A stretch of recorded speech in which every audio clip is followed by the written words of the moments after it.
aujourd'hui, on est actuellement samedi 30 mai. Et là, c'est un point culminant. Est-ce que demain, il va faire 25 degrés ou pas? Je ne sais pas, je me pose la question. J'espère que la canicule va partir, parce que là, ça devient compliqué. Pourquoi j'ai un gilet? Parce que j'ai pas envie de vous montrer mon haut de pyjama. Voilà. Donc, du coup, on commence cette journée tout simplement. Je vais préparer une tenue pour la journée. Je vais vous montrer les produits que j'utilise pour me doucher. Bien évidemment, vous ne viendrez pas dans la douche avec moi. Je vais juste vous les prendre en petite vidéo sur mon lit. Et je pense qu'aujourd'hui, on va continuer. Depuis quelques temps, je fais des bagues, des bracelets, des colliers. Donc aujourd'hui, on va continuer ça. Et j'espère que demain, il fera 25 degrés. Attendez-vous à me voir faire une vidéo quand les 25 degrés arrivent, moi profitant des 25 degrés. Je vais faire la vidéo du siècle, je sors dehors, je profite des 25 degrés. Mais bon, voilà. Donc du coup, c'est parti. Je vous laisse avec la vidéo. Bye.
Pour chaque bague, vous avez besoin à chaque fois de 21 perles, sans compter ce que vous mettez ici.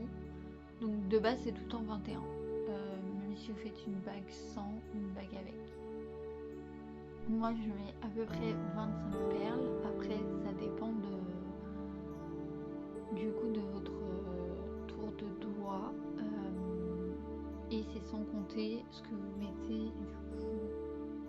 Voilà, vous comptez pas la perle là ou bien ça dépend. Si vous avez des étoiles, vous comptez pas l'étoile. Si vous avez une lettre, vous comptez pas la lettre. Il faut prendre votre tour de doigt pour savoir à peu près combien de perles vous mettez. Je vous conseille du coup d'avoir quelque chose pour mesurer, c'est mieux. Je sais qu'on peut prendre avec des petits mètres de couture ou quoi.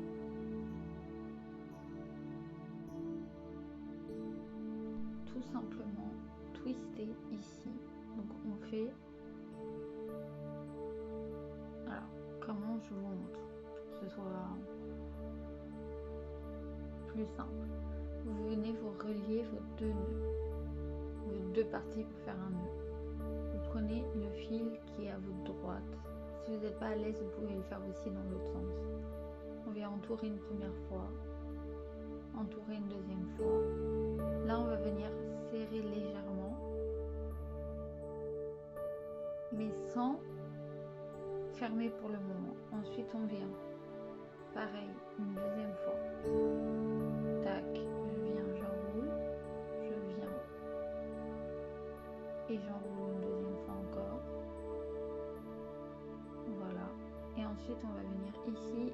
Le plus primordial, c'est que ça serre bien. Donc, il faut vraiment serrer, serrer et éviter que ça fasse un peu ce que ça m'a fait là. Donc, voilà.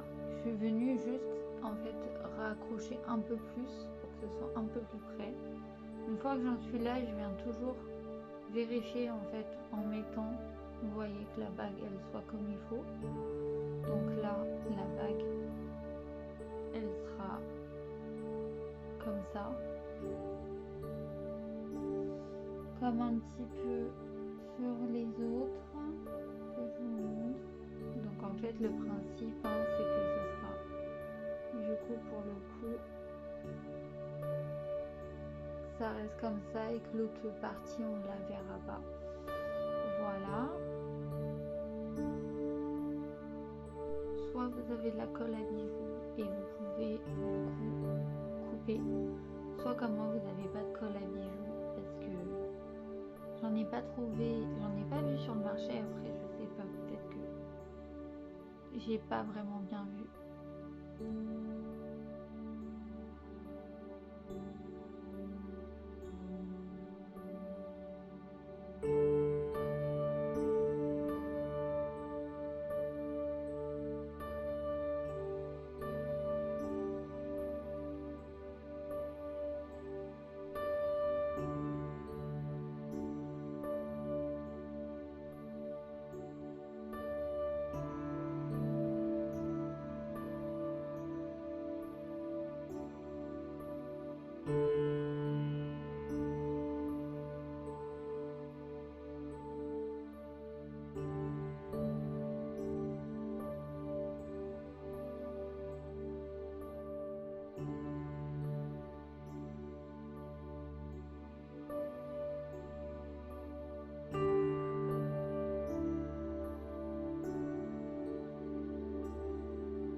J'ai l'abonnement Disney, mais que je regarde aucun Pixar, aucun Disney, rien. On va clairement y remédier. c'est parti. S'il veut bien.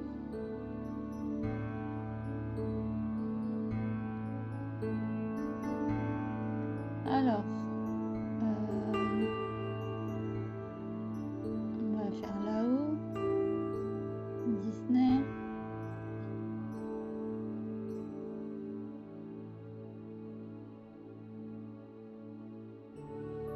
Je pense que je vais mettre, si je le trouve, vice versa. J'adore, hein, vice versa, franchement. Et ça se trouve, c'est même pas Disney, je vous dis ça se trouve, c'est Pixar, vice versa. Non, je crois pas. Vice versa 1, ce serait mieux. J'adore. Dites-moi, c'est quoi votre Disney préféré? Franchement, moi j'adore. J'adore vice versa.